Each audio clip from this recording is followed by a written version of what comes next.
Good morning, guys. Day is review day, so we're gonna do long legs. As you can see, I just set my makeup. It's not exactly the best makeup, but it's my everyday makeup. So we're gonna talk about long legs and how it lied to you. So there's three acts in the movie. The first act plays out like a thriller. So there's this guy. He's driving to this um, gas station. I think it's called a gas station in America. So he gets to this gas station and he walks in. As he walks in, there's, how do I put her? Angsty teenager is like, Dad, the old man is here again, the creepy old guy is here again. And he laughs this maniacal laugh. And it cuts to like, it's probably December because it's snowing. And there's this girl outside and he's standing there, the same guy. And so you get introduced to long legs in full view. And he's played by Nicolas Cage and he doesn't look right. So the first act plays out like a thriller. You think he's a murderer or a kidnapper and you find out that he's been getting men, all races and ages, to murder their families, right? And the FBI cannot find out how he is doing this. There is Act 1. Act 2 is a deep motherfucking dive into long legs. So it goes from thriller to supernatural horror. This is when you find out, spoiler alert, about the dolls in the church and how he makes dolls and puts witchcraft on these dolls to then give to these children on their birthdays. And he's following a pattern. So I'm not exactly sure what the pattern is in the movie, I can't remember. But let's say each child is like one number ahead. So she was, it's also only girls, only girls. So if Sarah was born on the 8th of June, then on the 6th of June, the murder would happen. And maybe like a week before that, the doll will be delivered. And then the next child will be like maybe her birthday is the 10th of July. So like in 2 days before that, they will die. And a week before that, they will get this doll. And they can't find out like how is he doing this and why is he doing this. But the pattern is there. And there's this particular FBI agent, and then my light went off. Oh God. Okay, just bear with me. I know it's dark, but my light went off. I'm gonna charge later. Let's move the camera this side. I think that's better. Yeah. So he is a deep dive in Act 2. So the movie plays out Act 1. This is what happens for the first 30 minutes. Act 2, deep dive by a particular FBI agent, and she's very, I wouldn't say the movie is very dramatic. It's not dramatic at all. You would expect it to be more suspenseful, more thriller-like, more scary, but it's very like, I think Hollywood is moving more towards natural acting, so there's not over-exaggerated expressions or really messed up dramatic dialogues, but she's doing this deep dive, and she finds out that this guy um, met her when she was younger, and her mother didn't tell her. So she gets angry about it, like why would her mother tell her this? What is the problem? And her mother's like, yeah, she didn't really think it was important or whatever. Her mother's also part of the church group, so she goes and talks to her mother, and her mother tells her, I don't know, like I don't know, I can't tell you anything. Like, playing this ditzy woman who doesn't know anything. So then let's get to a deep dive into Longlegs in his history over the past couple of decades, right? And then you go to Act 3. Act 3, they manage to capture Longlegs, but they cannot um, find out his motives. His motives are very diabolical, and there is a next victim. According to the pattern, according to the FBI agent, the female one, the protagonist, there is a pattern so that there is going to be a next victim. We just can't find out who. Okay. So she goes and has this interview with him, and he is very belligerent, very laughing in the face type of person. He makes something about Satan in church and anything. So he said the motive is fucked up. The motive is very like, I did it because I want to do it.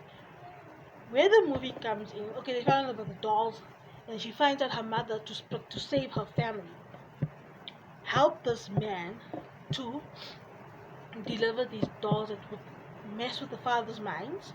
And then she finds out one of these dolls that her mother has to save her daughter is going to be given to her partner who is a black family. And when she gets to the birthday party, she wasn't invited to the birthday party of this girl, the doll is sitting there. And then he goes inside where his wife is and shoots her dead. And this sends her into a panic. Long as in jail. And she doesn't know what to do. She save her mother, how does she save her mother? What will she do? Right? Because this is all fucked up for, and this is why I say that long legs lied to us, because you expect, because of the name long legs, we're expecting a horror supernatural where you go think of the conjuring, you think you're expecting something like the conjuring or sinister, but it takes these turns, like it switches genres up within the act. So the first act is, oh yeah, definitely thriller, and then the second act and the third act is definitely horror, but it doesn't give you that seamless, how do I put this, transition. There's no seamless transition. And most people say it's boring. I'm not going to lie, I was so hyped up for this movie by a TikToker that I used to watch. And now I was a bit disappointed because I expected it to be supernatural from the beginning or thriller from the beginning. There are many movies that do this transition very well, like From Dusk Till Dawn with George Clooney. It starts off as a heist thriller and ends up with the people who are committing the crime become part of a supernatural thriller. This was not that at all. The motive is fucked up. It was very plain, and I think that does not mean that the movie was bad. It was well executed. You were very immersed in it, but it wasn't your normal supernatural thriller or normal thriller. So yeah, that is where the movie lies to you. That is my main gripe. The acting is very natural. The actress kind of put a bit across like she's tough, but it's just natural acting. You don't see a lot of long legs. I'm gonna be honest with you. Like you don't really see a lot of Nicolas Cage. It's very seldom. It's mostly you hear about him, and it's just normal. There's no like real. The stakes are very low. The transitions are very undramatic. She's very. Mm, she comes across as nonchalant, but she's not. I think she's just very serious. But overall, it was a good movie. I didn't say it was bad. The background score matched the mood and the tone and the. I would say if you're going to watch Long Legs for the first time, it's not high octane. Don't expect it to be high octane.